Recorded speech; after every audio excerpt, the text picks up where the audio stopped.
Apple's foldable iPhone just got a major materials leak, and it gives us an idea on how Apple plans to build this thing and make it the most durable foldable ever. According to analyst Jeff Pu, Apple's upcoming foldable will feature a frame made out of a mix of titanium and aluminium. Yes, a titanium-aluminium hybrid chassis. Pu says this new metal combination will make its debut across both the iPhone Folds and iPhone Air 2 in September 2026, marking a big step up in Apple's material strategy. Now, this isn't the first time we've heard about Apple experimenting with mixed metals. Earlier this year, Ming-Chi Kuo reported that Apple's using titanium and stainless steel with a stainless steel and titanium hinge, plus liquid metal components for extra durability. So we've got two leading analysts with slightly different takes: titanium and aluminium on one side, titanium and steel on the other, but both agree on one thing: titanium is at the core of Apple's next-gen iPhone builds.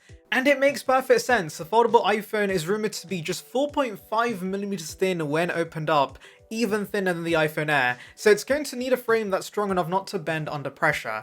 Apple already proved this with the iPhone Air that titanium works brilliantly for structural rigidity. Those bend tests made that pretty clear, and combining titanium with aluminium could be Apple's way of striking the perfect balance between strength and weight. Pu's note doesn't fully clarify whether Apple's going for a true hybrid alloy or using the two metals in different parts of the frame, titanium where it needs strength, aluminium where they can save weight. But either way, it's clear that Apple's pushing further into premium materials. And remember, small amounts of aluminium are already used in titanium alloys, so this approach could make the foldable not just lighter, but more affordable to produce at scale. Now, it's not just Pu and Kuo giving us details. Gurman has also chimed in and told us it's going to feature 4 cameras, one in the front, one inside, and a dual system on the back. And in a surprising twist, Apple's bringing back Touch ID from the dead as the main biometrics option for this iPhone, built right into the power button just like the latest iPad Air mini and entry-level iPads. Face ID, nowhere to be found. Now let's pause here for a second. If you're enjoying these deep dives into Apple's upcoming products,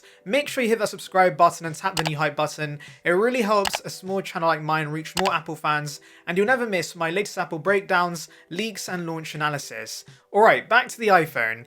Now you might ask, why not just add a simple 2D face unlock like Android phones do? Well, Apple loves to flex how privacy is at the core of the iPhone, and if it's not secure enough for Face ID standards, they're not going to do it. So yeah, expect Touch ID only, and honestly, I'm fine with this. On top of that, Gurman says the foldable iPhone is going to feature Apple's second generation C2 modem with no physical SIM card slots. Apple's currently testing black and white finishes, and the design itself is said to be book style, so you unfold it and you get a larger inner display, reportedly around 7.8 inches, paired with a 5.5 inch outer display. For comparison, Samsung's Galaxy Z Fold 7 has an 8-inch inner display and 6.5 inch outer one. Both Gurman and analyst Ming-Chi Kuo also believe Apple's using laser drilled metal plates and a switch from on-cell to in-cell display tech to finally solve one of the biggest pain points with foldables: the ugly crease. If Apple really delivers a crease-free foldable, that alone could be enough to outshine Samsung. By the way, to back these leakers up, we've got news from Korea's ET News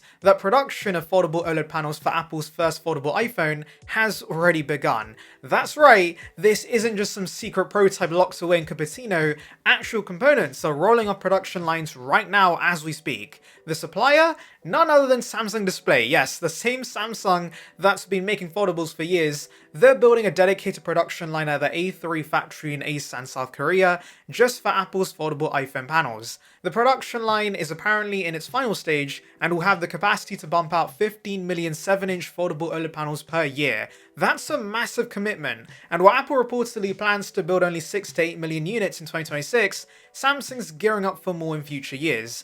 And if that sounds familiar, it's because that's exactly what they did when Apple transitioned to OLED with the iPhone X. Samsung was the exclusive supplier back then too, and now they're taking the same lead with foldables. So what does this mean for us? It means Apple's serious about foldables. They're not just testing panels, they're scaling production. And while Apple usually likes to diversify suppliers, Samsung's been doing this since 2019 and has the foldable tech game on lock. So for now, Samsung is the sole supplier of the display panels, and honestly, I wouldn't be surprised if they hold that position for the next couple of years. Now things are starting to line up, guys. The ever-reliable Ming-Chi Kuo says full-scale assembly will begin in late Q3 or early Q4 2025, meaning around now. Foxconn's reportedly already preparing assembly lines. Add that to Samsung Display's panel production kicking off now, and yeah, this thing is happening. The foldable iPhone isn't just a pipe dream anymore, it's very much in production, and it's on track to launch with the iPhone 18 series in September.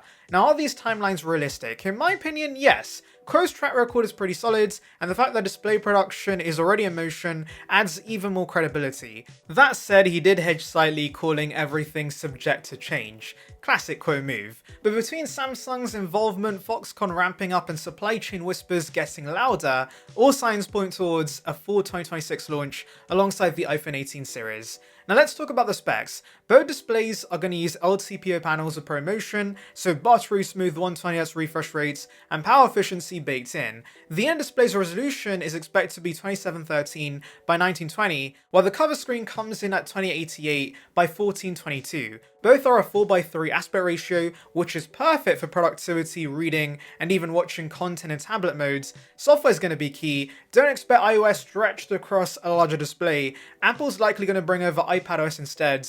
That means proper multitasking, floating windows, split view, and all the productivity tools you'd expect from an iPad on a device that folds into your pocket. That's pretty awesome and will make this very appealing to power users who want to multitask on the go. Battery life, as always with foldables, is a concern, but Apple might have a solution. They're reportedly using a 16nm display driver, down from the current 28nm, which will drastically improve efficiency. Combine that with Apple's A20 chipset and their usual tight software integration, and we might actually see decent battery life despite the compact form factor.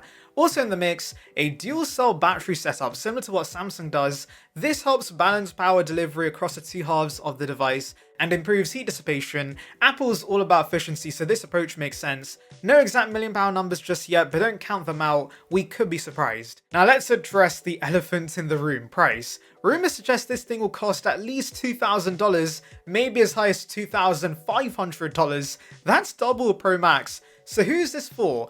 Not your average iPhone user. This is a Halo product made for Apple's most loyal fans, the Apple sheep and the early adopters who want the absolute cutting edge. Apple's reportedly planning to produce around 6 to 8 million units in 2026. Remember, Samsung's facility can crank out up to 15 million units per year, so Apple is keeping things limited, testing the waters before going all in. They're playing it smart, and even if the foldable iPhone doesn't hit mainstream volumes right away, it does offer something unique: the ability to replace your iPhone and your iPad mini with one device. For creators, mobile gamers, and professionals on the go, that's a big deal, and it sets a stage for more. Foldable iPads and MacBooks are rumored to be in development. This iPhone is just the beginning. If the hinge works, if the crease disappears, and if the software delivers, expect Apple to scale this up to larger screens in the years ahead.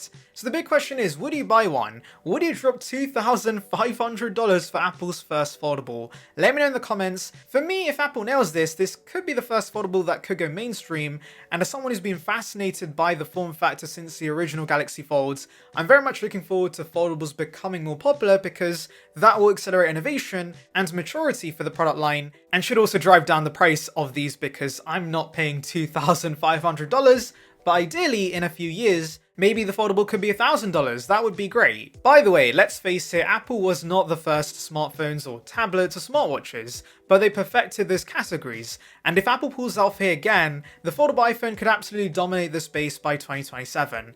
Anyway, thanks for watching, like this video if you enjoyed the breakdown, subscribe for more Apple deep dives, and hit that hype button, it really helps a small channel like mine reach more Apple fans. I'll catch you in the next one.